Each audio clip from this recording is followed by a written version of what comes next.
Esto es una vergüenza, ver que realmente las cosas se van paralizando y se van perdiendo y que los que antes exigían al Partido Popular cuando gobernaba rapidez, gestión y solución, ahora no pasa nada, todos son disculpas, todos son justificaciones y que no se puede estar jugando con el futuro de nuestro municipio a nivel industrial como están haciéndolo. Así de contundente se mostrou o voceiro do Partido Popular respecto á falla de definición por parte do equipo de goberno respecto á dotación de máis chan industrial no municipio.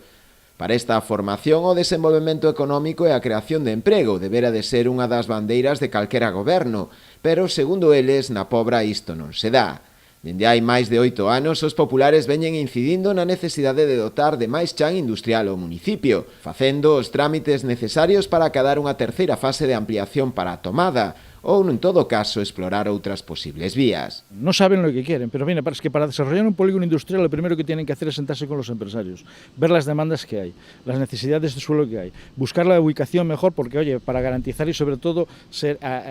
aprovechar las sinergias que existen, tanto en la instalación del alcantarillado, la instalación de la energía eléctrica, el gas, la electricidad, las comunicaciones, que hoy es importante y sobre todo vital en cualquier tipo de instalación industrial, pero no se preocupan de ello. Pero es que tampoco les importa, hablan de hacer un polígono y lo primero que tienen que hacer es un estudio serio de ubicación para aprovechar todas esas sinergias, para garantizar que las empresas que estén puedan crecer y ampliar, pero también con una garantía de un precio de venta. Porque hablar de una ampliación donde no se define un precio de metro cuadrado es hacer castillos en el aire. Porque después va a ocurrir que, oye, nos van a decir, oye, es que el metro sale 300, bueno, muy bien, pues oiga, yo voy a otro sitio a comprar. Para o PP, a falla de interese neste asunto por parte do equipo de goberno foi palpable tamén cando se abordou a ampliación das instalacións dunha das principais empresas do municipio. Si un gobierno que no le importa que la mayor empresa industrial de nuestro municipio se marche, pues claro que no le preocupa que realmente haya suelo industrial, ni buscar alternativas para que las instalaciones crezcan,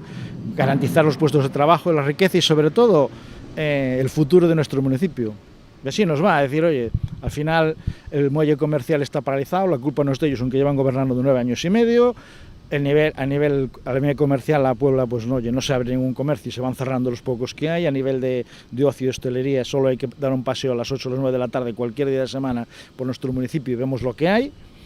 A nivel sanitario se ha perdido la ampliación de la construcción del nuevo centro de salud, pero tampoco no importa. Os populares teñen intención de levar a pleno novamente este asunto e solicitarlle ao equipo de goberno que inicie canto antes os trámites necesarios para dotar de máis chan industrial á localidade.